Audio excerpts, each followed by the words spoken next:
আর কোনো কথা বলতে পারল না রাহিন। কান্নার তোপে কথা আটকে আসলো তার। কে বলেছে ছেলে মানুষ কাঁদতে জানে না? রাহিনের এই আর্তনাদ, এই গগন ফাটানো চিৎকার, এই কান্নার আওয়াজ আজ দুনিয়ার মানুষ শুনলে তারা হয়তো বলতো ছেলেরাও কাঁদে প্রচন্ড কষ্টে, আর কাছের প্রিয় মানুষ কাউকে হারানোর ভয়ে ছেলেরাও কাঁদে। ছেলেরা কাঁদতে পারে না, ছেলেদের কান্না মানে না, এই সত্য কথা দুটো আজ রাহিনের কান্নার কাছে মিথ্যে প্রমাণিত হলো। রাহিনের কান্না দেখে কেউ আর তাকে কিচ্ছু জিজ্ঞেস করলো না। এখানে থাকা একটি লোক তার গাড়ি নিয়ে আসলো। সকলে মিলে সিরাজকে লোকটি গাড়িতে তুলে দিল। একজন লোক বলল, ছেলেটা কি এখনো বেঁচে আছে? কথাটি রাহিনের কানে পৌঁছতে রাহিন লোকটির দিকে তেড়েই গেল। সকলে মিলে রাহিনকে সামনে গাড়িতে তুলে দিল। এখন পর্যন্ত কেউ পুলিশকে কল করেনি, যেহেতু আহত লোকটির বাড়ির লোক তার সাথে আছে, তাই সকলে পুলিশের ব্যাপারটা এড়িয়ে গেল। রাহিনের সাথে আরো দুজন লোক গাড়িতে উঠলো। রাহিনের যেই অবস্থা, এই অবস্থায় সে সবকিছু একা একা সামলাতে পারবে না বলে লোক দুজন সাথে গেল। আর তাদের মতে দেশের নাগরিক হিসেবে তাদেরও কিছু দায়িত্ব আছে, তাই তারা তাদের দায়িত্ব পালন করছে। বেলকনিতে দাঁড়িয়ে আকাশের দিকে তাকে আছে সোম। মুহূর্ত পর্যন্ত খান সাহেবের সাথে রাহিন আছে এটা জেনেও মনটা কিছুতেই শান্ত করতে পারছে না সোম। শিকদার বাড়ির ড্রয়িং রুমে ল্যান্ডলাইনে কল বেজে উঠলে সোমুর কানে কলের শব্দ যেতেই প্রচন্ড বিরক্ত হলো সোম। রাহিনকে সে অনেকবার কল করেছে, তবে রাহিনের কোনো রেসপন্স পায়নি। ল্যান্ডলাইনের কলটা বাজতে বাজতে খেঁচে গেল। সেকেন্ড দশকের মধ্যে আবারও বেজে উঠল। সোমুর কাছে কলের শব্দটা খুব করুণ আর্তনাদ মনে হলো ওটা কলের শব্দ নয়, কারো আর্তনাদের শব্দ, কোনো খারাপ খবর আসার শব্দ। সোমুর বুকের ভেতর ধরফর করে উঠল। এই অসময়ে ল্যান্ডলাইনে কল আসার কারণটা বুঝলো না সোম। আর দেরি না করে রুম ছেড়ে দৌড়ে ড্রয়িং রুমে আসলো। কাপা কাপা হাতে ফোনটা কানে নিয়ে হ্যালো বললো। 30 সেকেন্ডের মতো কিছু একটা শোনার পর ফোনটা আপনা আপনি হাত থেকে পড়ে গেল সোমর। আর দাঁড়িয়ে থাকতে পারলো না, মেঝের উপর থাপ্পাস করে পড়ে গেল। অপরিচিত লোকটির কথাগুলো আবারও কানে বেজে উঠতে গগন ফাটে চিৎকার করে উঠল। সোমর চিৎকারে আজ পুরো শিকদার বাড়ি জেগে উঠল। মুহূর্তে শিকদার বাড়ির প্রতিটি কোণা আলোকিত হয়ে উঠল। সকলে হন্তদন্ত ছুটে এলো ড্রয়িং রুমে। সকলেই সুমুকে প্রশ্ন করছে। কান্নার তোপে কথা সুমু বলতে পারছে না। মাইশা, সামিয়া, নাজমিন এসে সুমুর পাশে বসলো। খারাপ কিছু ঘটেছে আয়ুবদের আর বুঝতে বাকি নেই। আয়ুব দেরি না করে রাহিনের নাম্বারে কল করলো। কল দুবার রিংয়ের সাথে সাথে একজন অপরিচিত লোক কল রিসিভ করলো। লোকটির মুখ থেকে সবকিছু শোনার পর আয়ুব ভাগরুদ্ধ হয়ে গেল। শারবাজ আয়ুবকে দুবার জিজ্ঞেস করলো কি হয়েছে। আয়ুব কোনো কথা না বলে মেঝের দিকে তাকিয়ে এক দৃষ্টিতে তাকিয়ে রইল। শারবাজ আয়ুবের দুবার ধরে ঝাঁকি দিতেই পুষিয়ে ফেলল আয়ুব করুণ সুরে হামতামতা করে বলল, আজকের অ্যাক্সিডেন্ট হয়েছে, ঢাকা স্কোয়ার হসপিটালে ভর্তি, অবস্থা খুবই ক্রিটিক্যাল, প্রচুর রক্তক্ষরণ হয়েছে, 2 ব্যাগ রক্ত দেওয়া লাগবে। রক্ত দেওয়া হয়েছে, তবে আজকের বডি রক্ত নিতে সক্ষম হচ্ছে না। আইবের কথা শুনে সকলে বাকরুদ্ধ হয়ে গেল। কিছুক্ষণ ড্রয়িং রুমে সুমুর কান্না ছাড়া আর কারো কথা শোনা গেল না। কারো মধ্যে আর অ্যাক্সিডেন্ট কিভাবে হলো, কখন হলো, এমন কোনো প্রশ্ন করার মতো সাহস অবশিষ্ট নেই। হঠাৎ সমু কাঁদতে কাঁদতে উঠে দাঁড়ালো। আইবের পায়ের সামনে বসে পড়ল। ভাইয়া, দয়া করে আর দেরি না করে আমাকে ওনার কাছে নিয়ে চলুন। আমি মরে যাব ওনাকে ছাড়া ভাইয়া। এই দেখুন, আমার নিঃশ্বাস আটকে আসছে। ওনার কিছু হয়ে গেলে আমি মরে যাব। দয়া করে আমাকে নিয়ে চলুন। আমার একটা ভুলের জন্য উনি আমাকে এত বড় শাস্তি দিতে পারেন না। আইব সুমুর দিকে তাকালো, কান্না মাখা কঞ্চে বলল, ভাবিজি, আমি জানি না আপনার আর আজকের মধ্যে বাসায় ফেরার পর আবারও কি হয়েছে, আর আমি জানতেও চাই না, কিন্তু এই কথাটা জেনে রাখুন, আর কারোর কথা জানি না, তবে আজ আজকের যদি কিছু হয় তাহলে আমি আপনাকে কোনো দিনই ক্ষমা করতে পারবো না। এই কথাটা আমি ভরা ড্রয়িং রুমের সকলের সামনে বলে রাখলাম। কথাগুলো বলে আয়ুব বেরিয়ে গেল। আর কেউ দাঁড়িয়ে রইল না। মাইশা এসে সুমুকে টেনে তুলল। সকলে একসাথে বেরিয়ে গেল বাসা থেকে। তিশা, রাইফ, খুশি বেগম আর হাসি বেগম ছাড়া সকলেই হসপিটালের উদ্দেশ্যে বেরিয়ে গেল। সকলেই হন্তদন্ত হয়ে হসপিটালে ঢুকলো। আয়ুবদের দেখে একটা লোক এগিয়ে এসে বলল, আপনাদের আমি কল করেছিলাম অ্যাক্সিডেন্ট করা ছেলেটার সাথে যেই ছেলেটা ছিল সে তো কথা বলার মতো অবস্থায় নেই। ভালো হয়েছে আপনারা চলে এসেছেন। সকলে মিলে লোকটির সাথে অপারেশন থিয়েটারের সামনে আসলো। রাহিনদের কাছে থেকে সবটা শুনলো সকলে। তারপর থেকে সবাই চুপ মেরে গেছে। স্যান্ডি তার স্যারের জন্য কেঁদেই চলেছে। শারবাজরা সকলে চুপ করে বসে আছে। সুমু গাড়িতে আসার সময় কাঁদতে কাঁদতে জ্ঞান হারিয়েছে, কিন্তু এখন সে চুপচাপ মেঝেতে বসে আছে। তবে চোখের পানি এখনো বাদ মানেনি। ডাক্তার বেরিয়ে এলে অপারেশন থিয়েটার থেকে। ডাক্তারকে বেরোতে দেখে সকলে ঘিরে ধরল তাকে। শাহবাজ অস্থির হয়ে বলল। ডাক্তার কিছু চিন্তিত কঞ্চে বলল। আয়ুব, দেখুন, আমরা আমাদের মতো চেষ্টা করে যাচ্ছি। পেশেন্টের বডি রেসপন্স না করা অবধি আমরা আপনাদের কিছু বলতে পারবো না। তবে পেশেন্টের অবস্থা এখনও বিপজ্জনক। এক ব্যাগ ব্লাড বডি অনেক কষ্ট করে নিতে সক্ষম হয়েছে, আর এক ব্যাগ ব্লাড পেশেন্টের বডি নিতে পারলে হয়তো পেশেন্ট রেসপন্স করতে পারে, আর ব্লাড নিতে না পারলে আমাদের আর কিছু করার নেই। বাকিটা আল্লাহর হাতে ছেড়ে দিতে হবে। মাথায় 8টা স্টিচ পড়েছে, ওনাকে কিছুক্ষণ পরে আইসিইউতে শিফট করা হবে। মাথার মতো একটা সেনসিটিভ জায়গায় এত বড় আঘাত। আপনারা পেশেন্টকে এখানে আনতে অনেকটা দেরি করে ফেলেছেন। ওনার বডি থেকে অনেক ব্লাড বেরিয়ে গেছে, যার ফলে ওনার কন্ডিশন এতটা সিরিয়াস। তবুও আমরা চেষ্টা করছি, বাকিটা ওপরওয়ালার হাতে। আর একটা কথা, পেশেন্ট ড্রাঙ্ক অবস্থায় ড্রাইভিং করছিল। উনি কি জানতেন না নেশাগ্রস্ত অবস্থায় গাড়ি চালানো অপরাধ? এর জন্য তো পুলিশ কেস হতে পারে। বেশ নরম কঞ্চে বলল। দেখুন ডক্টর, ও ড্রিঙ্কস করে না। আজ হয়তো কোনো একটা কারণে মাথা গরম করে ড্রিঙ্কস করে ফেলেছে। এই ব্যাপারটা নিয়ে আপনারা প্লিজ পুলিশকে কিছু জানাবেন না। আইবের কথার মাঝে সুমু দৌড়ে এসে ডাক্তারের সামনে দাঁড়ালে কাঁদতে কাঁদতে বলল। ডাক্তার আঙ্কেল, বিশ্বাস করুন, উনি ড্রিঙ্কস করে না। আমার সাথে রাগ করে এমনটা করে ফেলেছেন। আপনি ওনাকে সুস্থ করে দিন। ডাক্তার সুমুর দিকে করুণ দৃষ্টিতে তাকিয়ে বলল। ডাক্তার সুমুর মাথার উপর হাত রেখে বলল। তুমি পেশেন্টের কে হও মামনি? আমি ওনার স্ত্রী। প্লিজ ওনাকে সুস্থ করে দিন আঙ্কেল। তুমি আমার মেয়ের বয়সী মামনি, আর অপারেশন থিয়েটারে যে শুয়ে আছে সেও আমার ছেলের বয়সী। আমাদের কাজই মানুষকে সুস্থ করা। আমি তোমার স্বামীকে বাঁচানোর জন্য সব রকমের চেষ্টা করব, বাকিটা আল্লাহর হাতে। তুমি আল্লাহকে স্মরণ করো। কথাগুলো বলে ডাক্তার সুমুর মাথায় দুবার হাত বুলিয়ে চলে গেলেন। ফজর আজান পড়ছে। আয়ুবরা উঠে পাশের মসজিদে গেল নামাজ পড়তে। সুমু, নাজমিন, সামিয়া, স্যান্ডি আর সেরাজের সব ফ্রেন্ডরা বাদে সকলে বাড়ি ফিরে গেছে। কেউ যেতে চায়নি। আয়ুবরা জোর করে সকলকে পাঠিয়ে দিয়েছে বাড়ি। সুমুর জন্য নাজমিন আর সামিয়াকে যেতে বলেনি। ওরা থাকলে সুমুকে সামলাতে পারবে বলে ওরা দুজন রয়ে গেছে। সেরাজের বডি এখনো রেসপন্স করেনি। বাকি এক ব্যাগ ব্লাডের অর্ধেকটা বডি নিতে সক্ষম হয়েছে, তবে বডি এখনো রেসপন্স করছে না বলে ডাক্তাররা অনেক চিন্তিত। সামিয়া আর নাজমিন সুমুকে নিয়ে গিয়ে নামাজে পড়তে গেল। নামাজে বসে সুমু ডুকরি কেঁদে উঠল। সুমুর একটা সেজদা অনেক দীর্ঘ হচ্ছে আজ। সামিয়া আর নাজমিন নিজেদের নামাজ শেষ করে সুমুকে রেখে আবারও সিরাজের কেবিনে সামনে গেল। আইবরা নামাজ আদায় করে চলে এসেছে মিনিট 10 হলো।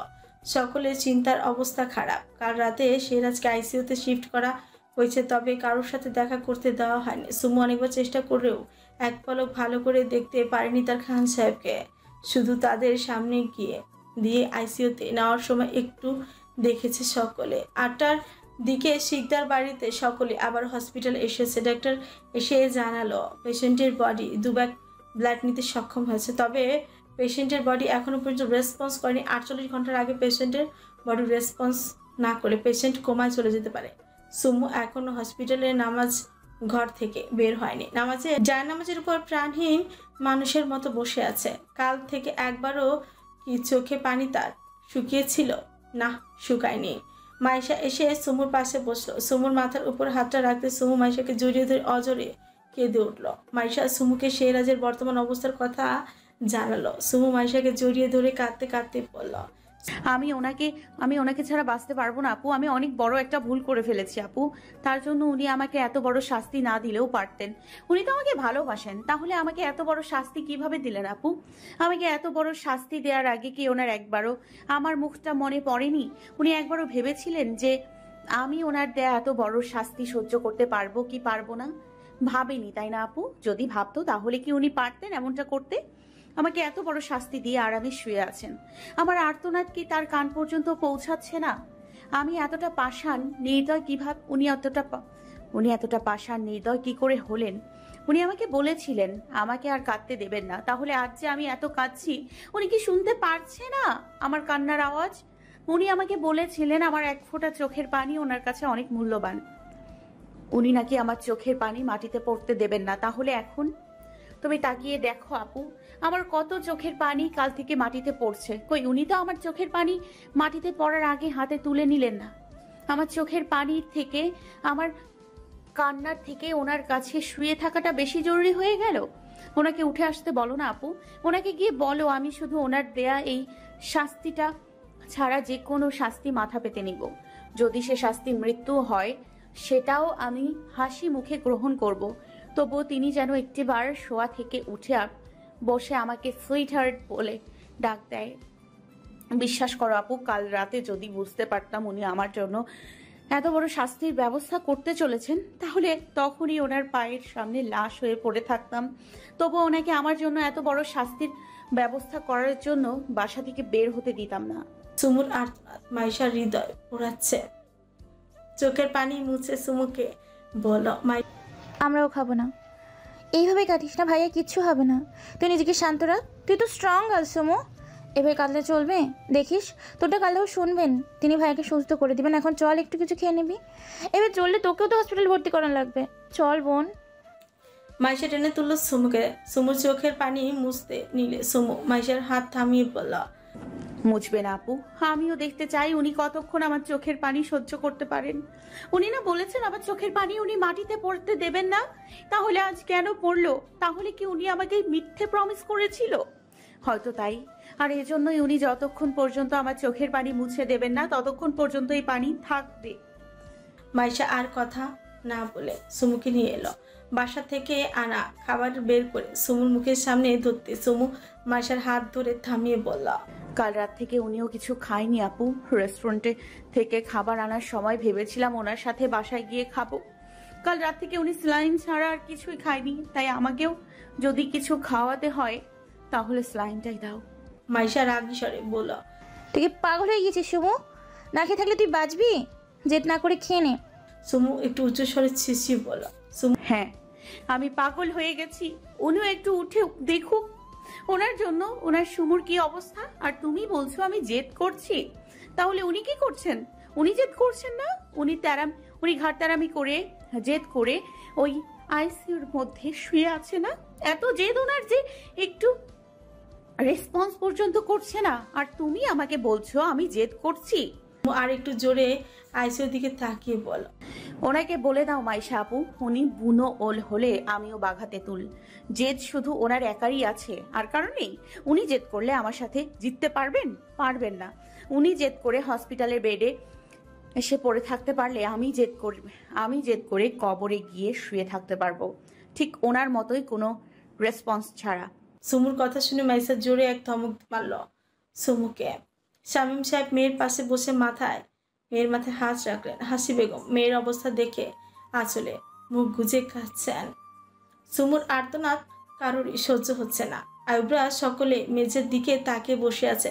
স্যান্ডিও এখন চুপ করে গেছে। ইফতিয়া আর রাইসা চুপচাপ দাঁড়িয়ে আছে। সুমুর ক্ষতি হোক এটা ওরা চায়, তবে সেরাজের কোনো ক্ষতি হোক এটা ওরা স্বপ্ন ভাবেনি। হঠাৎ করে সুমু পাগল হয়ে উঠল সেরাজকে দেখার জন্য। একজন নার্স গিয়ে ডাক্তারকে ডেকে আনলো। ডাক্তার আসতেই সকলে ডাক্তারকে অনুরোধ করে সুমুকে একবার ভেতরে যেতে দেওয়ার জন্য সুমু ডাক্তারের পায়ে পড়ে অনুরোধ করতে লাগলো। ডাক্তার সুমুর এমন পাগলামি দেখে 5 মিনিটের জন্য সুমুকে ভেতরে যাওয়ার পারমিশন দিল। ভিতরে ঢুকতে একজন নার্স এসে সুমুর হাত স্যানিটাইজ করে দিয়ে বলল, ম্যাম আমি স্যানিটাইজ করে দিলাম, তবুও আপনি ওনার শরীরে টাচ করবেন না, ওনার ইনফেকশন হতে পারে। আপনি মেঝেতে বসেছিলেন, মেঝে থেকে অনেক জীবাণু আপনার জামা কাপড়ে লেগেছে, আপনার শরীরে লেগেছে। তাই আপনার স্বামীর ভালোর জন্যই বলছি, ওনাকে টাচ না করাটাই আপনার স্বামীর জন্য ভালো।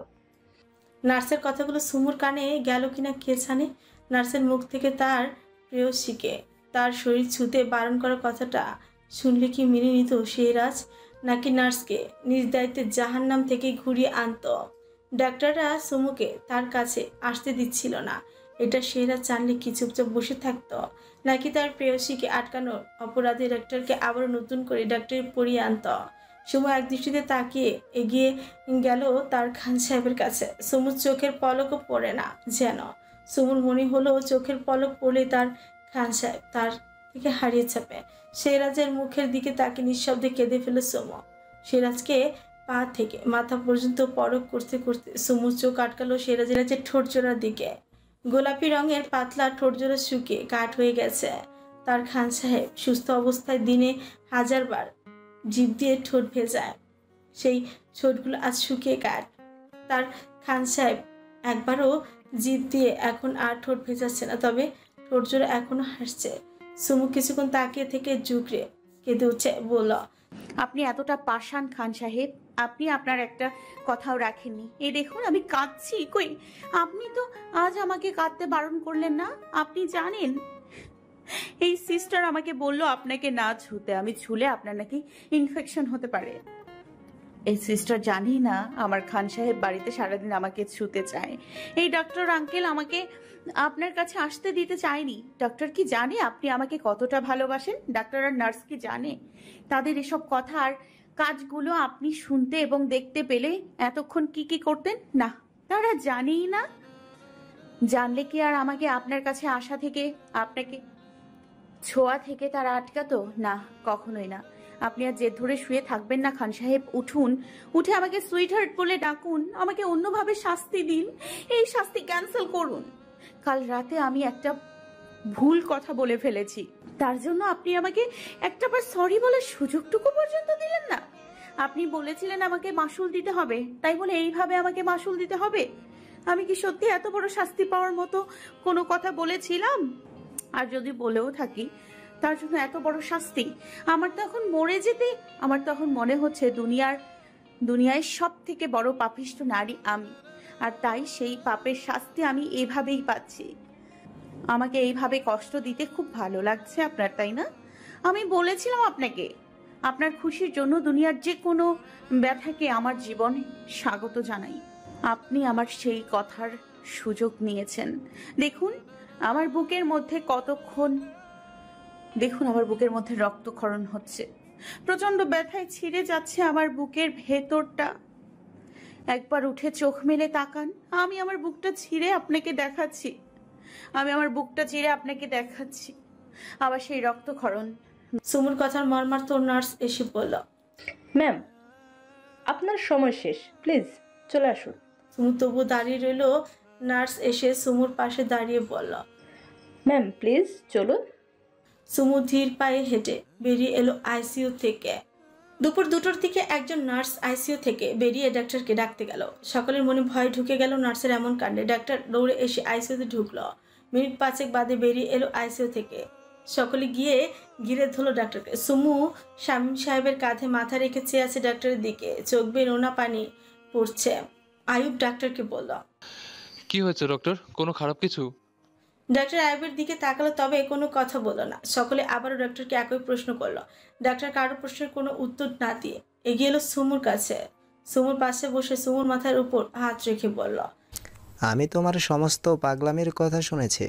এখন যদি তুমি শোনো তোমার স্বামীর ভালো মন্দ কিছু একটা হয়ে গেছে, বা তোমার স্বামী আর বেঁচে নেই, তাহলে তুমি কতক্ষণ এমন পাগলামি করে না খেয়ে থাকবে মামনি? সুমুর তাচ্ছিলের মতো হেসে মেঝের দিকে তাকিয়ে বলল, মৃত্যু দেহে খাবারের প্রয়োজন পড়ে না। আজ যদি আমার খান সাহেবের খারাপ কিছু হয়ে যায়, তাহলে আমারও হবে। আমার খান সাহেবের খারাপ কিছু হলে এই হসপিটাল থেকে আজ একটা নয় 2টো লাশ বের হবে। ডাক্তার দীর্ঘশ্বাস ফেলে আবারও বললেন, আর যদি শোনো তোমার স্বামী রেসপন্স করেছে, খুব তাড়াতাড়ি সুস্থও হয়ে যাবে, তাহলে কি করবে? সুমু শামীম সাহেবের কাঁধ থেকে মাথা তুলে ডাক্তারের দিকে তাকিয়ে বলল, তাহলে উনি সব সময় আমাকে যেমন দেখতে চেয়েছিলেন, সুস্থ সবল হাসি খুশি, এবং ওনার এই অবস্থা হওয়ার আগে উনি আমাকে যেমনটা রেখে গিয়েছিলেন, আমি ঠিক তেমনটা হয়ে যাব। ডাক্তার সুমুর মাথায় হাত বুলিয়ে হেসে বললেন, তাহলে তো এখন তোমাকে বাসায় গিয়ে ফ্রেশ হয়ে কিছু খেয়ে তারপর হসপিটালে আসতে হবে। মানে হলো তোমার স্বামী রেসপন্স করেছে, তুমি জিতে গেছো মামুনি। তোমার স্বামী তোমার জেদের কাছে হার মেনেছে, তিনি রেসপন্স করেছে। আল্লাহ তোমার ডাক, তোমার আত্মনাদ শুনেছে। তুমি জিতে গেছো মামুনি, তুমি জিতে গেছো। সকলের মধ্যে খুশির জোয়ার বয়ে গেল। সকলে একসাথে আলহামদুলিল্লাহ বলে উঠল। সুমু খুশিতে কেঁদে ফেলল, কান্না জড়ানো কঞ্চে বলল, আপনি সত্যি বলছেন আঙ্কেল? আমি ওনার সাথে দেখা করতে চাই, আমাকে যেতে দিন। না মামুনি, এখন না, এখন তোমার স্বামী ঘুমাচ্ছে। আমি ওনাকে ঘুমের ইনজেকশন দিয়ে এসেছি, কিছুক্ষণ পর ওনাকে কেবিনে শিফট করা হবে। তাছাড়া তোমার স্বামী তোমার এই অবস্থা দেখলে আবারও অসুস্থ হয়ে পড়বে। সুমু নিজের দিকে তাকিয়ে দেখলো একবার। ডাক্তার হেসে বলল, তাহলে বাসায় যাও, বাসায় গিয়ে ফ্রেশ হয়ে খেয়ে একটু রেস্ট নিয়ে তারপর এখানে আসো। কথাগুলো বলে ডাক্তার চলে গেল। আইয়ুব সুমুর সামনে এসে বলল, ভাবিজি, আপনি এখন বাসায় যান। শুধু আপনি না, সকলে এখন বাসায় যান। আমি আর রাহিন আছি। আপনারা সকলে বাসায় গিয়ে রেস্ট করেন। আর ভাবিজি, আপনি বাসায় গিয়ে ফ্রেশ হয়ে খেয়ে তারপর সার্ভাসদের সাথে আসুন। সুমু উঠে দাঁড়ালো। আইয়ুব শারবাজের কাছে গিয়ে বলল, একটা ব্যাগে করে আমার আর রাহিনের জন্য চেঞ্জ নিয়ে আসিস। আর খাবার আমরা ক্যান্টিনের থেকে খেয়ে নিব। আইয়ুবের কথায় শারবাজ সম্মতি জানিয়ে হসপিটাল থেকে সকলকে নিয়ে বেরিয়ে এলো। বাড়ি ফিরতেই সুমুদের বিকাল 4টা বেজে গেল। রুমে ঢুকে আগে শাওয়ার নিল সুমু, তবে কিছু খেলো না। না খেয়ে ড্রয়িং রুমে বসে শারবাজদের খাওয়া শেষ আবার অপেক্ষা করতে লাগলো। হাসি বেগম মেয়ের সামনে খাবার নিয়ে এসে বসলো, তবে সুমু একটা দানাও মুখে তুলল না। সে তার খান সাহেবের সাথেই খাবে। আনোয়ার সাহেব হাসি বেগমকে বললেন খাবার প্যাক করে সুমুর সাথে দিয়ে দিতে। বাধ্য হয়ে হাসি বেগম হাল ছেড়ে দিলেন। শারবাজরা খেয়ে উঠে হাত ধুয়ে আসলো। ড্রয়িং রুমে আসতেই শারবাজের ফোন বেজে উঠল। ফোনে কথা বলে হাসি মুখে সুমুর সামনে এসে দাঁড়িয়ে বলল, সুমু, এসকের ঘুম ভেঙেছে, তুমি ওর জন্য খাবারটা নিয়ে চলো। সুমু খুশি মনে হাসি বেগমের হাত থেকে খাবার প্যাকেটটা নিয়ে শারবাজদের সাথে গাড়িতে গিয়ে বসলো। গন্তব্য এখন তাদের ঢাকা স্কয়ার হসপিটাল।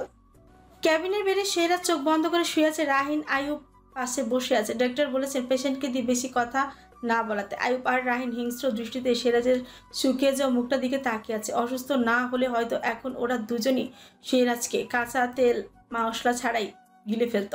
ডাক্তার বারণ অমান্য করে রাহিন আর আইয়ুব এতক্ষণে সিরাজকে হাজারটাও প্রশ্ন করে ফেলেছে, কিন্তু সিরাজ না ওদের প্রশ্নের উত্তর দিয়েছে আর না ওদের দিকে একবারের বেশি চোখ মেলে তাকিয়ে দেখেছে। আইয়ুব এতক্ষণ চুপ করে মুখ খুলে আবার বলল, সে সকাল থেকে আঙ্কেলকে অনেকবার ফোন করেছে, তোর সাথে কথা বলতে চেয়েছে। আর আমরা অনেক কিছু বলে ম্যানেজ করে রেখেছি। আচ্ছা বলতো আজকে, আঙ্কেল যদি শুনতো যে তার বড় ছেলে শেহরাজ খান বাহাদুর খেল একটা মেয়ের ওপর রাগ করে অ্যাক্সিডেন্ট করে হসপিটালে বেডে পড়ে আছে, এমন নিউজ কি আঙ্কেল কোনোদিনও বিশ্বাস করতো? সিরাজ চোখ খুলে আইয়ুবের দিকে তাকালো। গলার স্বর আস্তে করে বলল, রাহিন মেয়ে নয় বউ বলো, ও আমার বউ। যার তার উপর রাগ করিনি, আমি আমার পার্সোনাল প্রপার্টি আমার বউয়ের উপর রাগ করেছি। একটু রাগী স্বরে বলল, সব বুঝলাম তোর কথা, তুই আমাকে আগে এইটা বল, আমাকে পানি আনতে বলে তুই কেন গাড়ি নিয়ে চলে গেলি? তুই আমাকে অনেক বিরক্ত করছিলি, তাই পানি আনার কথা বলে তোকে সরাতে হয়েছে। রাহিন গর্জে উঠে বলল, শালা, তোকে অ্যাক্সিডেন্টের হাত থেকে বাঁচানোর জন্য বিরক্ত করছিলাম, যাতে তুই অ্যাক্সিডেন্ট করে মরতে না পারিস। আইয়ুব তেতে উঠে বলল, তোর যখন এতই মরার শখ তাহলে আমাদের বলতি, আমরা পার্টি থ্রো করে তোকে খুব সুন্দর মৃত্যু দিতাম। শুধু শুধু এত কষ্ট করতে গেলি কেন? আইয়ুবের কথা শুনে সিরাজ আলতো হেসে বলল, আমার পাগলিটা কই রে, এখন আসেনি নাকি? সিরাজের কথার মধ্যে কেবিনে ঢুকলো শারবাজরা। শারবাজ কেবিনে ঢুকতে তেড়ে আসলো সিরাজের দিকে। সিরাজের গলা আলতো করে চেপে ধরে বলল, কুত্তার বাচ্চা, মরার অনেক শখ তোমার না, তাই না? দুনিয়া থেকে মন ভরে গেছে, তাই না? বেশি বড় হয়ে গেছো তুমি। এই কাজটা করার আগে একটাবার আমাদের কথা ভাবিসনি, তাই না? স্যান্ডি দৌড়ে এসে বলল, আরে আরে কি করছেন? আমার স্যার তো মরে যাবে। শারবাজ স্যার, ছেড়ে দিন আমার স্যারকে। সিরাজ হেসে বলল, ওর এই ছোঁয়ায় আমি কেন? সামান্য একটা পিঁপড়াও মরবে না সান। সারবাস ধরেছি যখন একটু জোরেই টিপে ধর না। একটু মৃত্যুর স্বাদ বুঝি। বিলিভ মি, তখন সেন্সলেস ছিলাম বলে একটু বুঝতে পারিনি মৃত্যুর স্বাদ কি। শারবাজ কথা বলার ভাষা হারিয়ে ফেলল। ছেড়ে দিল সিরাজের গলা। সিরাজ বারবার কেবিনের দরজার দিকে তাকাচ্ছে। অমিত শারবাজের কাছে এসে বলল, ভাবিজি বাইরে দাঁড়িয়ে আছেন, আমরা এখন বাইরে যাই, ওদের এখন একটু প্রাইভেসি দরকার। অমিতের কথা সম্মতি জানিয়ে শারবাজ সবাইকে নিয়ে বেরিয়ে চলে গেল। সকলে বের হবার 5 মিনিট পর সুমু নিঃশব্দে কেবিনে ঢুকলো। শেহরাজ মাথার উপর বাঁ হাত তুলে চোখ বন্ধ করে শুয়ে আছে। সুমু গিয়ে শেহরাজের পাশে বসলো। তার উপস্থিতি টের পাওয়ানোর জন্য দুবার গলা খাকারি দিয়ে আওয়াজও করলো, তবুও শেহরাজের কোনো রেসপন্স করলো না। ওভাবে চোখ বন্ধ করে শুয়ে রইল। সুমু শেহরাজের বুকের উপর হাত রেখে দুবার খান সাহেব বলে ডাকও দিল। ম্যাম, স্যারের মেডিসিনগুলো। ডাক্তার আমাকে বলেছেন আপনাকে সব বুঝিয়ে দিতে। শেহরাজ তবুও চোখ মেলে তাকালো না। সুমু হতাশা নিঃশ্বাস ফেলে কিছুক্ষণ তাকিয়ে রইল শেহরাজের দিকে। হঠাৎ সুমুর চোখ গেল খাবারের প্যাকেটের দিকে। প্যাকেট থেকে টিফিন বক্স বের করে টাসটুস শব্দ করে রাখলো। এতেও সিরাজের মধ্যে কোনো হেলদোল নেই, দেখাও গেল না। সুমু বাধ্য হয়ে সিরাজের উষ্ঠ কামড়ে ধরল। সুমুর কাণ্ডে সিরাজ চোখ বড় বড় করে তাকালো, তবে সুমুকে সরলো না। সিরাজ রেসপন্স করছে না বলে সুমু আরো জোরে কামড়ে ধরল। সিরাজের উষ্ঠ কেটে ব্লাড বেরিয়ে এলেও কেবিনের দরজা খোলার শব্দ পেয়ে সিরাজ সুমুকে টেনে সরালো। সুমু পিছনে ফিরে তাকিয়ে দেখলো নার্স এসেছে, হাতে মেডিসিনের ট্রে। নার্সকে দেখে সুমু সিরাজের দিকে তাকালো। সিরাজের ঠোঁটের উপর ব্লাড দেখে আটকে উঠলো সুমু। সিরাজ কুচকে তাকিয়েছেন সুমুর দিকে। নার্সের চোখ থেকে আড়াল করার জন্য সুমু সিরাজের ঠোঁটের উপর আলতো করে হাত রাখলো, ঢেকে রাখলো সিরাজের কেটে যাওয়া জায়গাটা। নার্স মেডিসিনের ট্রেটা টেবিলের উপর রাখলো। সুমুর দিকে তাকিয়ে কিছু বলতে যেতেই সিরাজের ঠোঁটের উপর সুমুর হাত দেখে জ্বলে উঠল নার্স। দাঁতে চেপে বলল। নার্সের কথার ধরন শুনে সুমু অবাক হয়ে নার্সের দিকে তাকালো। নার্সটি কেমন নির্লজ্জ দৃষ্টিতে তাকিয়ে আছে সিরাজের দিকে। সিরাজ চোখ বন্ধ করে শুয়ে আছে। সুমু সিরাজের ঠোঁটের উপর থেকে হাত সরিয়ে টেবিলের উপর রাখা ফলের প্লেট থেকে ছুরি হাতে তুলে নিয়ে দাঁড়িয়ে পড়লো। টেবিলের উপর রাখা ফলের প্লেট থেকে ছুরি হাতে তুলে নিয়ে দাঁড়িয়ে পড়লো। ছুরিটা নার্সের চোখের সামনে নিয়ে ভালো করে ঘুরিয়ে ঘুরিয়ে দেখলো। তারপর হাতে একটি আপেল তুলে নিয়ে ছুরিটা আপেলের মধ্যে সজোরে গেঁথে দিয়ে বলল, আচ্ছা সিস্টার, আমি যদি ঠিক এইভাবে কারো পেটের মধ্যে এই ছুরিটা গেঁথে দেই তাহলে তার বেঁচে থাকার ভাবনা কত % থাকবে? নার্সি ভয়ে ঠোক গিলে বলল, আসলে ম্যাম আপনার এইখানে কাজটা কি? আপনাকে মেডিসিনগুলো বুঝিয়ে দেওয়া। গুড, তাহলে সেটাই করেন। আর নিজের নির্লজ্জ চোখ দুটোকে একটু সামলে রাখার চেষ্টা করেন। আসলে কি বলুন তো, আমার এই হাত দুটো খুব কন্ট্রোললেস। কখন কাকে কিভাবে কি দিয়ে আঘাত করে বসে তা আমি নিজেও বলতে পারি না। সিস্টার ভয়ে কোনো মতে মেডিসিনগুলো বুঝিয়ে দিয়ে চলে গেল। সিস্টার যেতে সুমু আবারও সিরাজের দিকে তাকালো। সিরাজ তখনও চোখ বন্ধ করে শুয়ে আছে। সুমুর মেজাজ আরো গরম হলো। সে আবারও একই কাজ করতে গেলে সিরাজ সুমুকে আটকালো। চোখ মেলে সুমুর দিকে তাকিয়ে রইল। সুমু রেগে বলল, আপনি কি বোবা হয়ে গেছেন? কথা বলছেন না কেন? আপনার জন্য খাবার এনেছি, খেয়ে মেডিসিন খেতে হবে আপনাকে। সিরাজ হাতের ব্যথা নিয়ে পাশ ফিরে শিব বলল, ডাক্তার বলেছে আমার সাথে বেশি কথা না বলতে। পেশেন্টের সামনে বেশি কথা বলা যাবে না। ঠিক আছে, কথা বলবো না। চলুন উঠুন, খেয়ে নেবেন। আমি তোমার হাতে খাবো না। সুমু অবাক হলো ভীষণ, কপাল কুঁচকে বলল, কেন? আমার হাত কি পচে গেছে? হ্যাঁ, আমার হাতে খাবেন না তো কার হাতে খাবেন? সিরাজ ফিরে তাকালো সুমুর দিকে, নরম স্বরে বলল, এই হসপিটালের সব থেকে সুন্দরী নার্সকে খুঁজে নিয়ে আসো, আমি তার হাতেই খাবো। সুমু আবারও ছুরিটা হাতে নিয়ে এগিয়ে গেল সিরাজের কাছে। সিরাজ সুমুর হাতে ছুরি দেখে শুনাচ্ছে বলল, ছুরি দিয়ে কি হবে? আপনার ঠোঁট জোড়া কাটবো। আপনার সাহস কি করে হয় অন্য মেয়ের কথা বলার?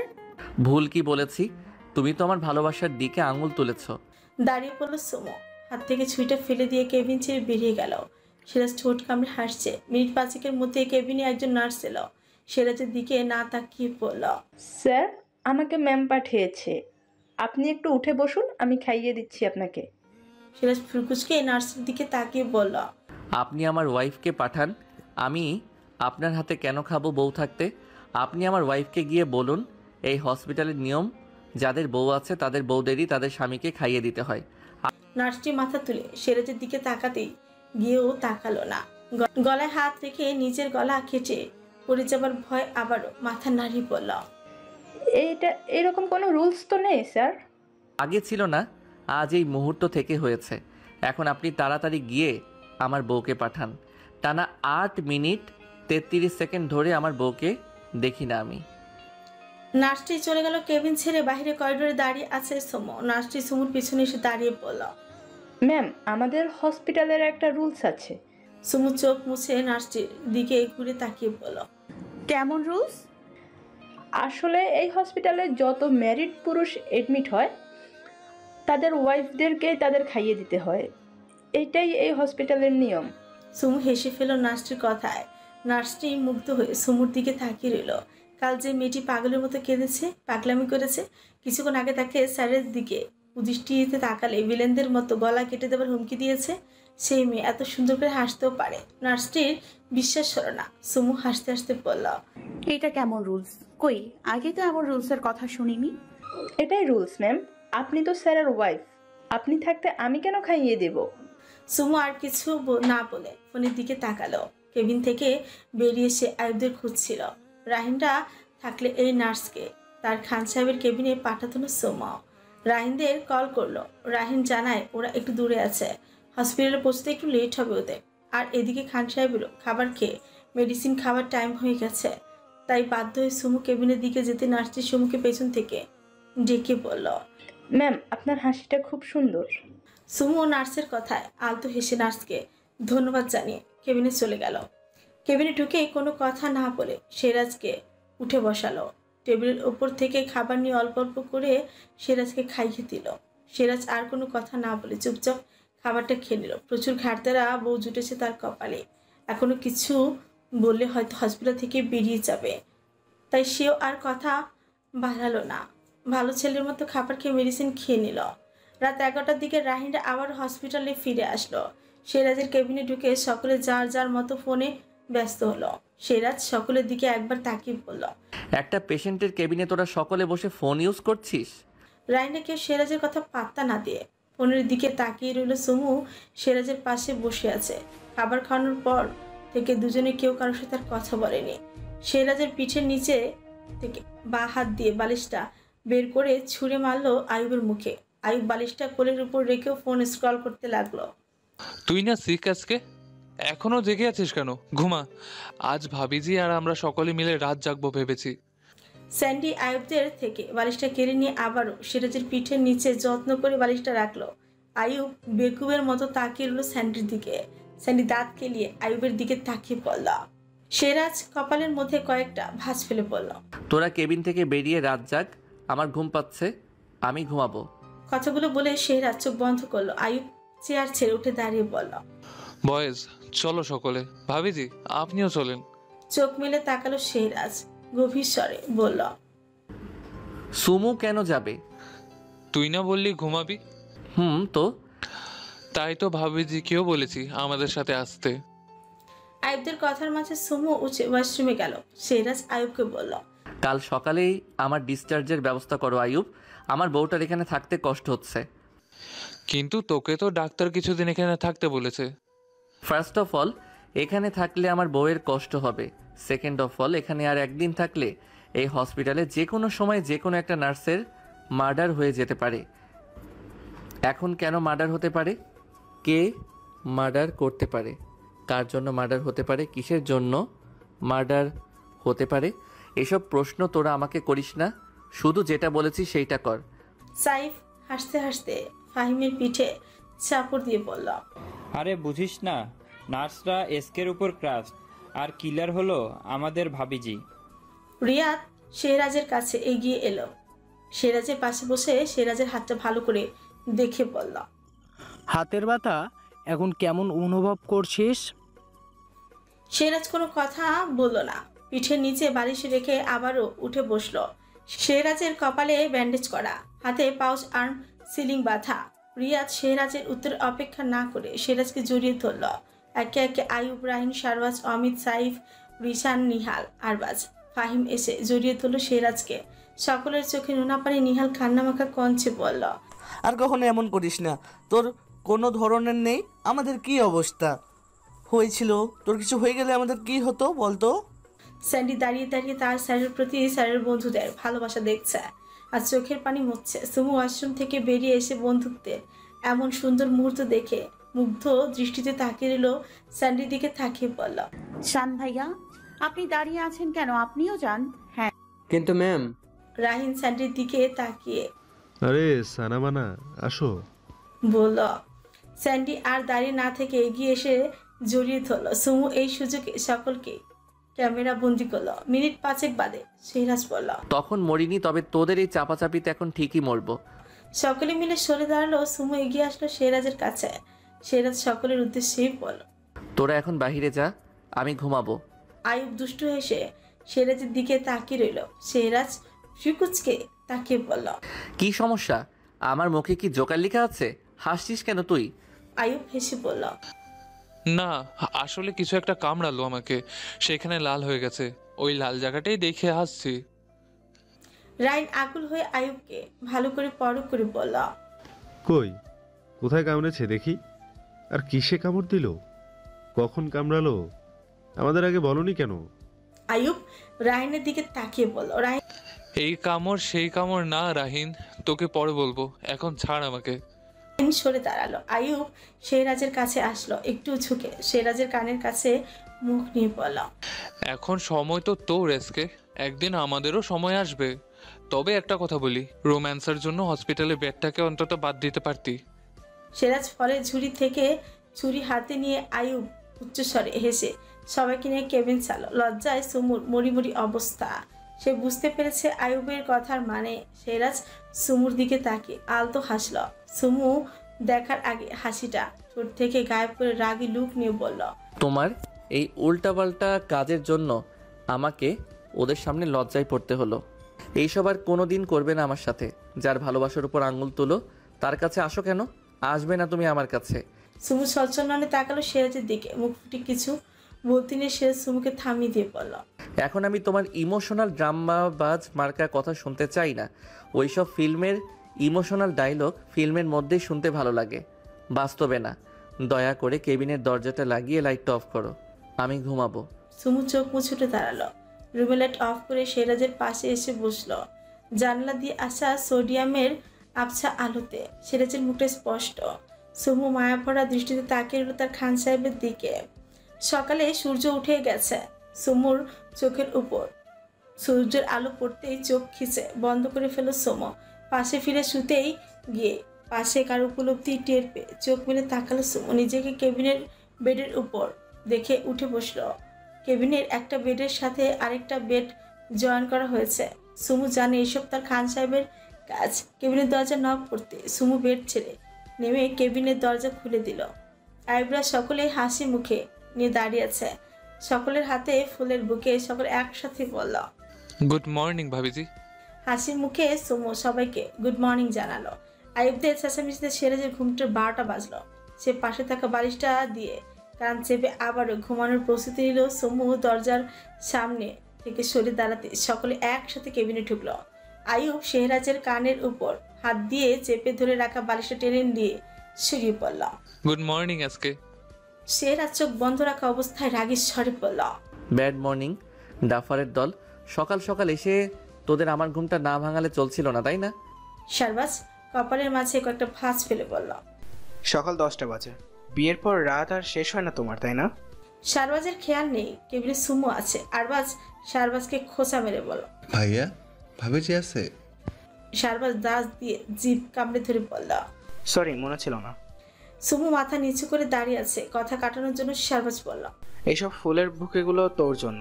আর শোন, খাবার এনেছি, খেয়ে রেডি হয়ে নে তাড়াতাড়ি। তোর ডিসচার্জের সব ব্যবস্থা করে ফেলেছি আমরা। এখন আমরা বাইরে যাই, তোরা ফ্রেশ হয়ে খেয়ে নে।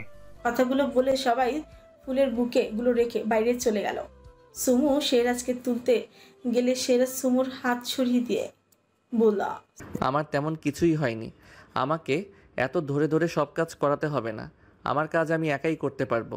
সুমু একটু তেতে উঠলো, একটু উচ্চ স্বরে বলল, জানি আমি, আপনি তো মানুষ না, রোবট। আপনার আবার কি হবে? ভুলটা আমারই, আমি একটা রোবটকে হেল্প করতে এসেছি। তবে এসেই যেহেতু গিয়েছি তখন হেল্প করেই ছাড়বো। বেশি কথা না বলে আমার সাথে আসুন। সুমু শেহরাজকে তুলে দিয়ে ওয়াশরুমে চলে গেল। শেহরাজও গেল সুমুর পিছু পিছু। ব্রাশে টুথপেস্ট লাগিয়ে সুমু দাঁড়িয়ে আছে।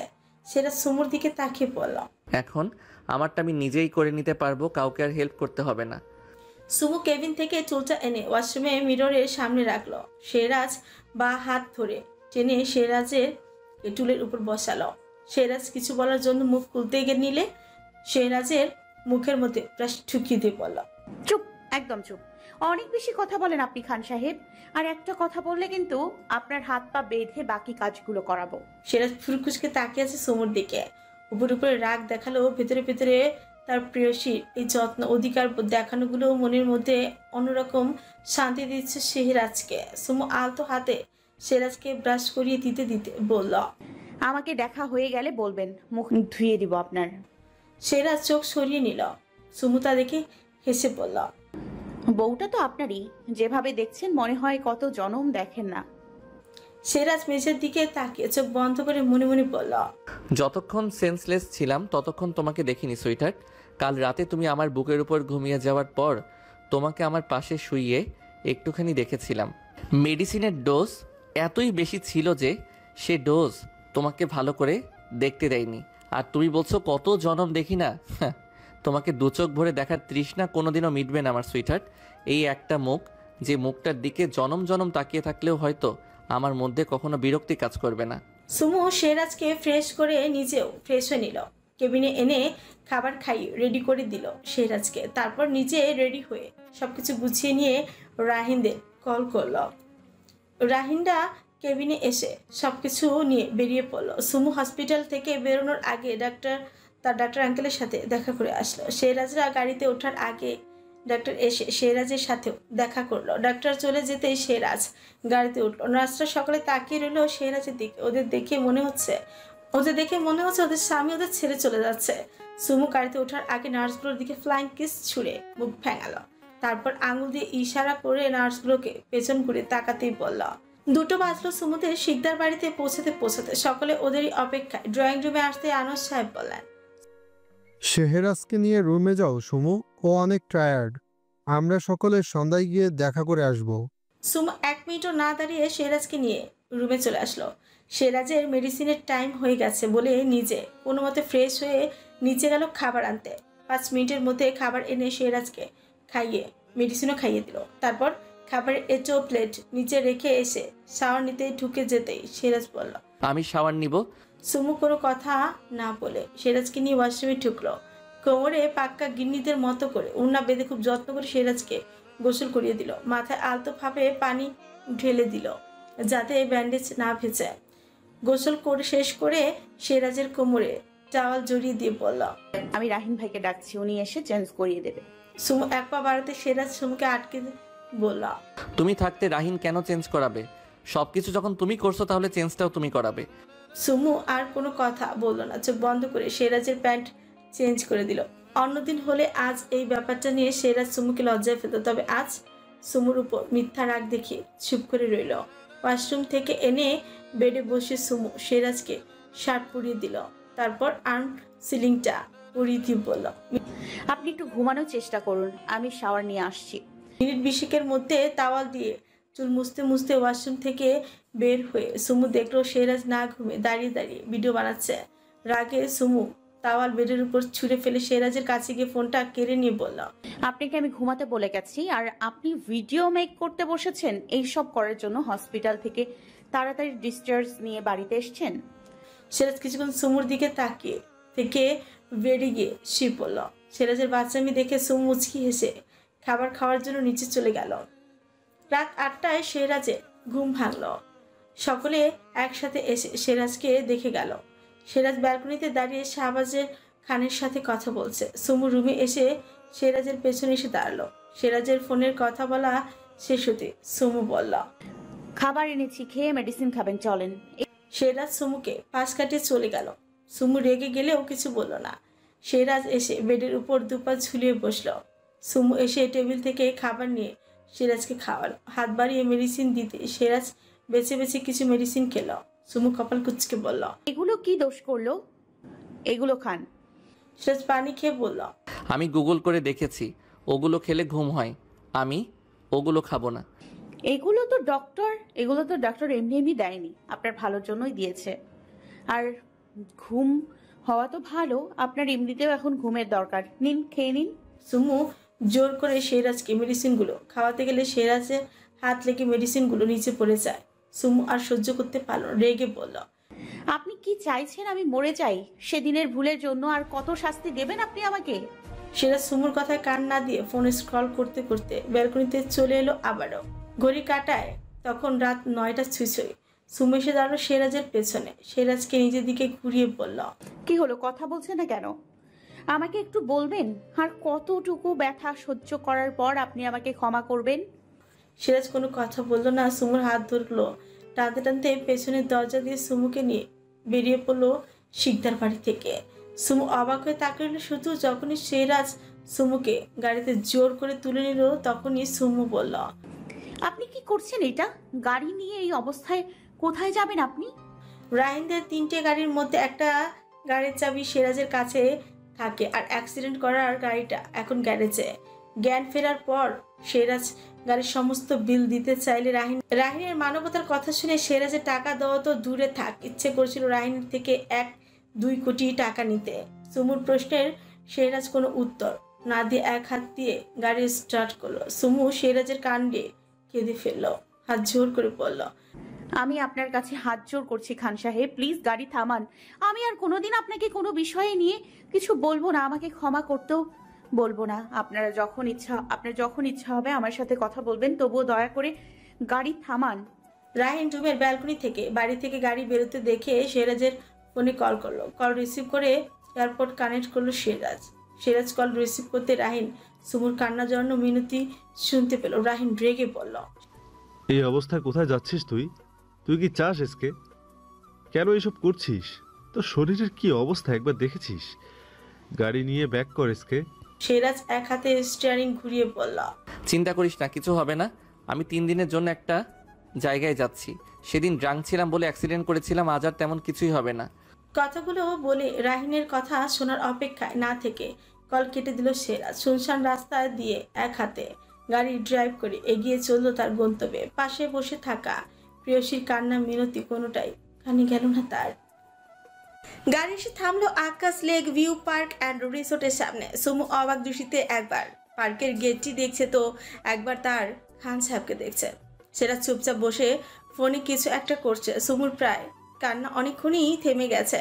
এখন সে বসে বসে শুধু ভাবছে এই মাঝরাতে অসুস্থ অবস্থায় এত দূর এক হাতে ড্রাইভ করে এসে এই পার্কে আসার মানে কি। সেরাজ ফোনে কিছু একটা করে গাড়ি থেকে নেমে দাঁড়ালো, ঘুরে এসে সুমুর পাশের দরজাটা খুলে দিল। সুমু না নেমে সেরাজের দিকে তাকিয়ে রইল। তার ভাবনা একটাই কথা ঘুরছে, তার খান সাহেব কি করতে চাইছে। সুমু নামছে না দেখে সেরাজ এক হাতে সুমুকে কোলে তুলতে গেল। সুমু অস্থির কণ্ঠে এক হাত দিয়ে সেরাজকে থামিয়ে বলল, গাড়ি আমি নামছি। থেকে নেমে দাঁড়ালো সুমু। সেরাজ মুখে মাস্ক পরে নিল, তারপর সুমুর হাত ধরে এগিয়ে চললো পার্কের ভিতরে। সুমু হাঁটতে হাঁটতে বলল, আপনার এই রাতের বেলায় এত দূর পর্যন্ত এক হাতে গাড়ি ড্রাইভ করে পার্কে ঘোরার শখ জাগলো, তাও শরীরের এই অবস্থায়। আজ কোনো কথার উত্তর দিল না। সুমু চারপাশটা চোখ বুলিয়ে দেখছে। রাত বলে মানুষ নেই তেমন একটা, তবে কিছু কাপল আছে, তারা হাত ধরে হাঁটছে, আবার কেউ কেউ একসাথে ছবি তুলছে। সুমুর আগে এইসব দেখে আফসোস হতো, তবে আজ হচ্ছে না। তার কারণ সুমুর সাথে আজ সুমুর সব কিছু আছে। সুমুর ভালোবাসা আছে, যার কাছে থাকলে সুমুর জান্নাতের সুখ পায়। সুমুর কাছে মনে হয় আল্লাহর সৃষ্টি করা খান সাহেব তার জন্য দ্বিতীয় জান্নাত। সেরাজ সুমুকে নিয়ে রিসোর্টের ভিতরে আসলো। ম্যানেজারের সাথে কথা বলে রুমের চাবি নিল। সুমু হাঁ করে তাকিয়ে আছে শেহরাজের দিকে। শেহরাজ আর ম্যানেজারের কথা শুনে সুমু বুঝলো এই সব কিছু তার খান সাহেবের বাড়ি থেকে বেরোনোর আগে প্ল্যান করে এসেছে। ম্যানেজার হাসি মুখে শেহরাজকে বলল। শেহরাজ হাসি মুখে ম্যানেজারকে শুভরাত্রি জানিয়ে আবারও সুমুর হাত ধরে কাঙ্ক্ষিত রুমটির সামনে আসলো। রুমের দরজাটা খোলার সাথে সাথে মিষ্টি গোলাপ ফুলের সুবাস এলো সুমুর নাকে। পুরো রুম ক্যান্ডেলের আলো আলোকিত। রুমের মধ্যে এত গোলাপ দেখে মাথা ঘুরে গেল সুমুর। দেখে মনে হচ্ছে রুমের মধ্যে গোলাপের বাগান সাজানো হয়েছে। পুরো রুমে তাজা লাল গোলাপ আর কালো রঙের বেলুন দিয়ে ডেকোরেট করা হয়েছে। দরজা থেকে শুরু করে বেড পর্যন্ত তাজা গোলাপের পাপড়ি বিছিয়ে সরু রাস্তা তৈরি করা হয়েছে। গোলাপের তৈরি রাস্তা পাশ দিয়ে পুরো রুমের মেঝের উপর কালো রঙের বেলুন ফুলে ফেলে রাখা হয়েছে। এত বেলুনের মাঝে ছোট্ট করে ক্যান্ডেল লাইট ডিনারের ব্যবস্থা করা হয়েছে। সাদা বেড কাভারের উপর লাল গোলাপের পাপড়িগুলো বেশ মানিয়েছে। বেডের উপর গোলাপের পাপড়ি দিয়ে হার্ট বানানো হয়েছে, তার মধ্যে গোলাপের পাপড়ি দিয়ে সুমুরাজ লেখা। পুরো রুমটা সুমু ভালো করে পরখ করলো। চোখ ধাঁধানো সুন্দর রুমটি। বাইরে থেকে স্যান্ডির গলা শুনে চমকে উঠলো সুমু। পেছনে ফিরে তাকিয়ে দেখলো স্যান্ডি সেরাজের হাতে একটা প্যাকেট আর দুটো জায়নামাজ দিয়ে চলে গেল। সুমুর আজ আবারও শুধু অবাক হওয়ার পালা। সেরাজ এগিয়ে এসে সুমুর হাত ধরল। সেরাজ প্যাকেটটা সোফার উপর রেখে জায়নামাজ দুটো হাতে নিয়ে সুমুর সামনে দাঁড়িয়ে বলল, তোমার পরনের কাপড়টা পাক আছে তো? সুমো পুরনিশ মাথা দোলালো। সিরাজ মুচকি হেসে সুমুর হাত ধরে পাশের রুমে আসলো। ওয়াশরুমে দুজনেই একসাথে ঢুকে অজু করে নিল। সিরাজ জায়নামাজে দুটো পাশাপাশি বিছিয়ে হাত থেকে আর্ম সিলিংটা খুলে ফেলল। তারপর সুমুর কাছে এসে বলল, চলো একসাথে 2 রাকাত নফল নামাজ আদায় করব। সুমু আলতো হেসে সিরাজের পাশে নামাজে দাঁড়ালো। দুজনেই পাশাপাশি বসে 2 রাকাত নফল নামাজ আদায় করলো। নামাজ শেষে দুজনেই মোনাজাতে আল্লাহর কাছে একে অপরের জন্য দোয়া করলো। মোনাজাত শেষ করে দুজনেই একে অপরের দিকে তাকালো। দুজনের ঠোঁটে মুচকি হাসে। সিরাজ সুমুকে কাছে টেনে সুমুর কপালে ছোট্ট করে চুমু খেলো। নামাজ শেষ করে জায়নামাজ গুছিয়ে দুজনেই বেরিয়ে আসলো রুম থেকে। সিরাজ আবারও সুমুকে নিয়ে বাসর সাজানো রুমটার সামনে আসলো। সোফার উপর থেকে প্যাকেটটা হাতে নিল। গোলাপের পাপড়ি বেছানো রাস্তার উপর দিয়ে হেঁটে সুমুকে বেডের সামনে দাঁড় করিয়ে সুমুর হাতে প্যাকেটটা দিয়ে বলল, চেঞ্জ করে আসো। সুমু কোনো কথা না বলে ওয়াশরুমে চলে গেল চেঞ্জ করতে। ওয়াশরুমে ঢুকে প্যাকেটটা খুলে দেখলো একটা ব্ল্যাক কালারের পাতলা ফিনফিনে জর্জেট শাড়ি, সাথে স্লিভলেস ব্যাক ব্লাউজ আর পেটিকট। শাড়িটা হাতে নিয়ে নেড়েচেড়ে কিছুক্ষণ দেখলো সুমু। শাড়িটা এতটাই পাতলা যে শাড়িটা ভালো করে দেখার পর সুম ভাবলো এইটা পরা না পরার মধ্যে পার্থক্য কোথায়। তবে শাড়িটা সুমুর খুব পছন্দ হলো। শাড়ির পুরো পাড়টা জুড়ে ব্ল্যাক স্টোনের কাজ করা। সুমু জানে কালো কালারটা তার খান সাহেবের খুব পছন্দের, একই সাথে সুমুরও খুব পছন্দের। সুমু আর দ্বিধা না করে শাড়িটা পরে নিল। ওয়াশরুম থেকে বের হতে দেখলো সেহরাজ খাবার নিয়ে বসে আছে। তবে তার চোখ দুটো সুমুর দিকে। সম্মোহনী দৃষ্টিতে সুমুকে দেখছে সেহরাজ। সুমু লজ্জায় মিয়ে গেল। চেয়ার ছেড়ে উঠে দাঁড়ালো। সেহরাজ সুমুর কাছে এসে সুমুর হাত ধরে আবারও পুনরায় জায়গায় আসলো। সুমুকে টেনে নিয়ে নিজের কোলের উপর বসালো। সুমু কিছু বলতে নিলে সুমুর ছোটের উপর আঙুল দিয়ে সুমুকে থামিয়ে দিল। কাঁটা চামচ দিয়ে খাবার তুলে সুমুর মুখের সামনে ধরলো। সুমু চুপচাপ খেয়ে নিল। খাওয়ানো শেষ করে সেহরাজ সুমুকে নিয়ে উঠে দাঁড়ালো। রুমের এসি অফ। ফ্যানের সুইচ চাপতে ফ্যানের ওপর থেকে গোলাপের পাপড়ি পুরো রুম জুড়ে পড়তে শুরু করলো। ফ্যানের স্পিড একদম কম হওয়ায় গোলাপের পাপড়িগুলো একটু সময় নিয়ে আস্তে আস্তে পড়ছে। মেঝের উপর রাখা বেলুনগুলো মৃদু নড়ছে। সুমু হাত পেতে ফুলের পাপড়ি আর বাবলগুলো ফোটানোর চেষ্টা করছে। সেরাজের গায়ে পরিহিত শার্ট খুলে সোফার উপর রাখলো। সুমুর বাচ্চামি দেখে সুমুর কাছে এগিয়ে এসে পেছন থেকে সুমুকে জড়িয়ে ধরল। সেরাজের হাত সুমুর শাড়ি ভেদ করে পেটে স্পর্শ করলো। ঠান্ডা হাতের স্পর্শে কেঁপে উঠল সোমা। গোলাপের পাপড়ি দুজনের উপরই পড়ছে এখনো। স্লিভলেস ব্লাউজের জন্য সুমুর কাঁধের উপর থাকা কালো কুচকুচে তিলটা দৃশ্যমান। সেহরাজ তিলটার উপর ছোট্ট করে ঠোঁট ছোঁয়ালো। নিঃশ্বাস এলোমেলো হতে শুরু করলো সোমার। হাঁপানি রোগীদের মতো ঘন ঘন নিঃশ্বাস নিতে শুরু করলো। সুমুর অবস্থা দেখে আলতো হাসলো সেহরাজ। সুমুর কানের কাছে মুখ নিয়ে নিশালো কণ্ঠে বলল, চলো আজ একটু অন্যরকম ভাবে ভালোবাসি। সেহরাজের কণ্ঠে সুমুকে পাগল করে তুলল। শাড়ি চেপে ধরে চোখ মুখ খিচে বন্ধ করে ফেললো সুমু। সেহরাজ দুষ্টু হেসে বলল, তখন বলেছিলে না আর ঠিক কতটুকু ব্যথা সহ্য করার পর আমি তোমাকে ক্ষমা করে দিব। সুমু চোখ মেলে তাকালো। সেহরাজ লাল গোলাপ দিয়ে সাজানো বেডের দিকে তাকিয়ে বলল, ব্যাস আর এইটুকু ব্যথা সহ্য করার পর আমি তোমাকে ক্ষমা করে দিব। সুমু কাপা কাপা গলায় বলল, আপনি এসবের জন্য এই রাতের বেলা নিজের এই অসুস্থ অবস্থা, এতটা পথ একা হাতে ড্রাইভ করে এত দূরে আসলেন কেন? বাড়িতে আপনার সমস্যা কি ছিল? কথাগুলো বলে হাত দিয়ে নিজের মুখ চেপে ধরল সুমু। নিজের বোকামি মার্কা প্রশ্নে নিজেই লজ্জায় পড়ল। সেহরাজ দুষ্টু হেসে বলল, তোমাকে যেদিন বিয়ে করলাম সেদিনই ভেবে নিয়েছিলাম যে তোমাকে সেই দিন প্রথম দুষ্টু আদর করব। বাড়ির বাহিরে কোনো একটা রিসর্টে গিয়ে করব। কেন? তুমি বাসার মধ্যে জোরে সাউন্ড করলে সবাই শুনতে পাবে। তো বউকে আদর করতে গিয়ে আমি তো আর আমার মান সম্মান শেষ করতে পারবো না সুইটহার্ট। সুমু আহামকের মতো বড় চোখে করে তাকিয়ে রইল সামনের দিকে। সুমুর অবস্থা দেখে সেহরাজ বেশ মজা পাচ্ছে।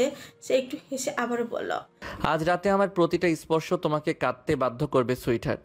এই রাতে করা আমার প্রতিটা স্পর্শ তোমার শরীরের প্রতিটা লোমের গোড়ায় গোড়ায় লিখে দিবে তুমি শেহরাজ খানের পার্সোনাল প্রপার্টি। এখন যেমন তোমার নিঃশ্বাসের উপর রাজত্ব চলছে আমার, তেমনি আর কিছুক্ষণ পর তোমার বাকি সব কিছুর ওপরও রাজত্ব চলবে আমার। So are you ready to cry at my touch sweetheart? আচ্ছা, সুমু আর কোনো প্রশ্নের উত্তর দেওয়ার মতো অবস্থায় নেই। সেহরাজের কথাগুলো আজ বড্ড নিশানো লাগছে। শরীরের প্রতিটি শিরায় উপশিরা শিহরণ বইছে সোমর। আচমকায় শেহরাজ সুমুকে ছেড়ে দিল। রুমের মধ্যে থাকা অধিকাংশ ক্যান্ডেলই ফুদে নিভিয়ে দিল শেহরাজ। মাত্র 3টি ক্যান্ডেল তাদের নিজ গতিতে জ্বলতে দিল। ফ্যান অফ করে আবারও হালকা টেম্পারেচারে এসি অন করলো। নেশা ভরা দৃষ্টিতে সুমুর দিকে তাকিয়ে এগিয়ে আসলো সুমুর কাছে। পেছন থেকে সুমুকে পাজাগুলো তুলে নিল, এগিয়ে গেল বেডের কাছে। বেডের ওপর সুমুকে শুয়ে দিয়ে সুমুর পাশে বসে একটু ঝুঁকে সুমুর কপালে ঠোঁট ছোঁয়ালো। পাশ থেকে একটি গোলাপ তুলে নিয়ে সুমুর মুখের উপর বিচরণ করে বলল, বলো সুইটহার্ট, আর ইউ রেডি?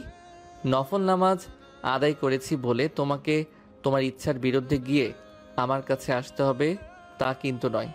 আর আমি তোমার উপর রেগে নেই সুইটহার্ট, ওইসব তোমার সাথে মজা করে করেছি, জোর করব না। তুমি চাইলে আজ আমি তোমাকে পুরোপুরি আপন করে নিব, আর তুমি না চাইলে। শেহরাজের কথার মাঝে সুমু 2 হাত বাড়িয়ে দিল শেহরাজের দিকে। সুমু ইশারা বুঝে শেহরাজ আলতো হাসলো আবারও।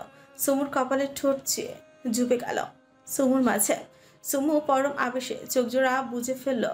চোখ দিয়ে গড়িয়ে পড়লো 2 ফোঁটা নোনা জল। আর দুটো ভালোবাসার মানুষ পরিপূর্ণভাবে এক হলো। এই মিলন শুধু দুটো দেহের না, দুটো আত্মারও। ওমান বুড়াই মিশহর। আরিয়ান চৌধুরী বারে বসে একের পর এক ওয়াইনের গ্লাস খালি করছে। তার শরীরের সাথে লেপ্টে আছে একজন রমণী। রমণীটির পরনে off shoulder জুপ dress.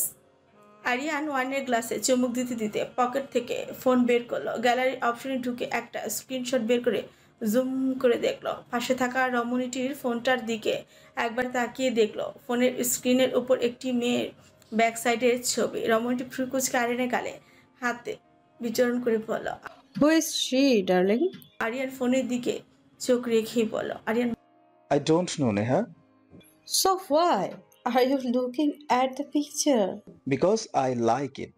And the boy in the picture is my brother, the world famous girls heartthrob Shehraz Khan. I see. But darling, we are running late. Please, come on. বাঁকা হেসে বলল। আয়রন গ্লাসে থাকা wine এক চুমুকে শেষ করে নেহা মেয়েটিকে নিয়ে উঠে দাঁড়ালো গন্তব্য তাদের বাড়ির বেডরুম। ঘড়ি কাটায় সময় ভোর 5টা। শেহরাজ সুমুকে বুকের উপর নিয়ে শুয়ে আছে। সুমুর চোখ বেয়ে নোনা জল গড়িয়ে পড়ছে এখনো। সুমুর কান্না যখন শব্দ আকারে ধারণ করলো তখনই শেহরাজ সুমুকে রেখে উঠে বসল। সুমুর দিকে মায়াভরা দৃষ্টিতে তাকিয়ে বলল, are you okay sweetheart? Pain কি অনেক বেশি হচ্ছে? সুমু উঠে বসতে চাইল, তবে শরীরের ব্যথার কাছে হার মেনে শুয়ে রইল। সুমু জানে না তার খান সাহেবের এই ছোঁয়া ভালোবাসা থেকে ছিল নাকি এতদিনের রাগ, আর তার উপর এইভাবেই রাগটা তার উপর এইভাবেই ছাড়লো। সুমুর শরীরের প্রতিটি অঙ্গ প্রত্যঙ্গ ব্যথায় অবশ্যই আছে, তবুও কষ্ট করে সুমু শেহরাজের দিকে হাত বাড়িয়ে দিল। শেহরাজ সুমুর হাতের উপর ঠোঁট ছুঁয়ে সুমুকে জড়িয়ে ধরল। শেহরাজের ছোঁয়ায় ক্ষত স্থানগুলো মরিচের মতো জ্বলে উঠলো। দাঁতের দত চেপে সহ্য করলো সুমু। তারপর কান্না জড়িত কঞ্চে বলল, আজ আমি পরিপূর্ণ হলাম খান সাহেব। আজ আপনি আমাকে পরিপূর্ণ করলেন। সেদিন আপনার অ্যাক্সিডেন্টের খবরটা আমাকে মৃত্যু যন্ত্রণা দিয়েছিল। আমি জানি না মানুষের মৃত্যুতেও এত কষ্ট হয় কিনা, যতটা কষ্ট আমার সেদিন হচ্ছিল। তারপর থেকে আপনার ইগনোর আমাকে ভেতরে ভেতরে কুড়ে কুড়ে খাচ্ছিল। কিন্তু আজ আমার জীবনের সব থেকে সুন্দর আর সব থেকে শান্তিপূর্ণ রাত গেল। আপনার এই ছোঁয়া যেমন আমার শরীরে ব্যথা সৃষ্টি করেছে, ঠিক তেমনি আপনার এই ছোঁয়া আমার মনের সব ব্যথাকে আজ দূর করে দিয়েছে। আজ মনের ব্যথার কাছে শরীরের এই সামান্য ব্যথা কিছুই না। শেহরাজ সুমুর গলায় ছোট্ট করে ঠোঁট ছুঁয়ে সুমুর দিকে তাকিয়ে বলল, তোমার সাথে বাসর না করে আমি মরতাম না সুইটহার্ট। সুমু রাগ করে গিয়েও আজ আর রাগ করতে পারল না, হেসে ফেলল শেহরাজের কথায়। শেহরাজ সুমুকে কোলে তুলে নিয়ে ওয়াশরুমে আসলো। ঝর্ণার পানি ছাড়তে সুমু চোখ মুখ খেঁচে বন্ধ করে ফেলল। শরীর অসহ্য যন্ত্রণা হচ্ছে সুমুর, তবুও এই যন্ত্রণাতে অদ্ভুত এক শান্তি অনুভব করে সে। শাওয়ার শেষ করে শেহরাজ সুমুর শরীর মুছে দিয়ে বাড়ি থেকে পরে আসা নিজের শার্টটা সুমুকে পরিয়ে দিল। সুমুকে পাজা খুলে তুলে রুমে এসে বেডে শুয়ে দিয়ে ফোনটা নিয়ে বাইরে গেল। মিনিট 5 মধ্যে হাতে একটা শর্ট প্যান্ট নিয়ে রুমে ঢুকে সোজা ওয়াশরুমে চলে গেল। মিনিট 10 মধ্যে শাওয়ার নিয়ে ওয়াশরুম থেকে বেরিয়ে সুমুকে জড়িয়ে ধরে শুয়ে পড়ল। মিশন এখন ঘুমের রাজ্যে পাড়ি জমানো। সুমুর দিকে তাকিয়ে দেখলো সুমু চ্যাপ চ্যাপ করে তাকিয়ে আছে। সিরাজ ভ্রু নাচিয়ে বলল, এখন একটু কষ্ট করে ঘুমাও, সকালে পেইন কিলার এনে দিব। সুমু আরাম মাখা কঞ্চে বলল, আমি পেইন কিলার খাবো না খান সাহেব। আমি এই ব্যথাগুলোকে আমার সাথে রাখতে চাই। যখনই এই ব্যথাগুলো আমি অনুভব করব, তখনই আপনার আজ রাতের এই পাগলামির কথা মনে পড়বে। সিরাজ দুষ্টু হেসে বলল, অভ্যাস করে নাও, এখন থেকে মাঝে মাঝে এমন পাগলামি সহ্য করতে হবে। সুমুর লজ্জায় মুখ লুকালো সিরাজের বুকে। সিরাজ মুচকি হেসে সুমুকে আরো ঢুকিয়ে নিল বুকের মধ্যে। তারপর দুজন একসাথে ঘুমের রাজ্যে পাড়ি জমালো।